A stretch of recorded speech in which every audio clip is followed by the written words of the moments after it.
back, everyone. My name is Patrick. You're watching the Oilers Rundown. Well, last night I had two updates for you. We basically talked about three big topics. There was a couple reports from insider Frank Saravalli. He reported we might see a shake-up trade with the Edmonton Oilers, something more substantial than the Oilers just bringing in a PTO. And he also mentioned, regarding PTOs, Tony DeAngelo as being the best option that the Oilers could bring in. The response to Tony DeAngelo has been pretty much universally negative that I've seen on social media from Oilers fans. I think most people do not want Tony DeAngelo and his issues coming to the team. And also a big thing working against Tony DeAngelo is he wasn't that good defensively last season. He does bring more points. He is more of an offensive defenseman. But defensively, there is definitely more that you want to see from him. So whether or not he actually does end up getting a PTO, we'll see. It kind of depends, I guess, what kind of defenseman the Oilers are looking to bring in. We know Tyson Barrie's out there, Justin Schultz, Kevin Shattenkirk. So we'll see what the Oilers do there, but Tony DeAngelo not looking like the best option right now. Regarding the trade that Frank brought up, a name that has been circulating over the past 24 hours is Dante Fabbro with the Nashville Predators. He would definitely slot in as a top four right shot D for the Edmonton Oilers, presumably playing with Darnell Nurse. Nashville has brought in a few defensemen over the summer, so it's plausible that they would be looking to move on from Dante Fabbro. He's a pending UFA, making $2.5 million this year, so there are a few factors here that make sense. The source that brought up Fabbro apparently had Steven Stamkos coming to Nashville earlier this summer, so they may have some cred, they may not. I take this with a big grain of salt for now.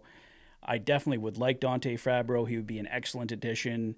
Apparently the Oilers and Predators have been talking about a potential trade, but I still haven't seen this from any official inside sources. So, like I said, take it with a grain of salt right now, but Dante Fabbro would definitely be an excellent add. He's the right price point.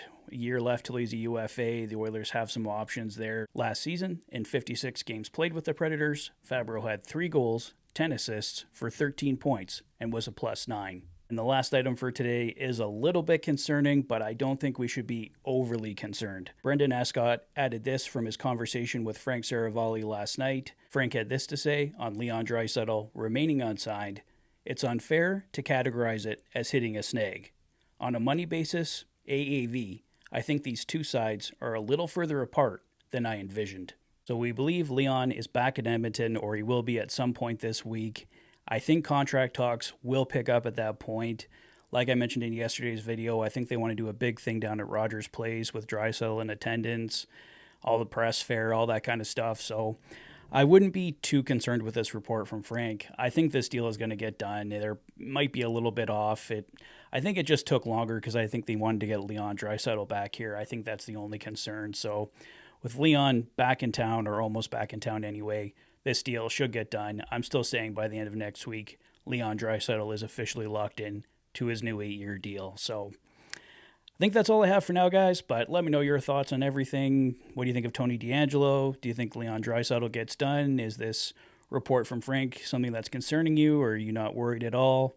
What do you think the Oilers are going to do trade-wise? Would you be in favor of Dante Fabbro? Let me know your thoughts in the comment section below.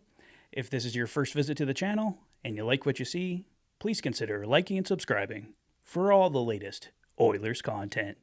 You've been watching the Oilers Fanatic. Thanks for being a fan.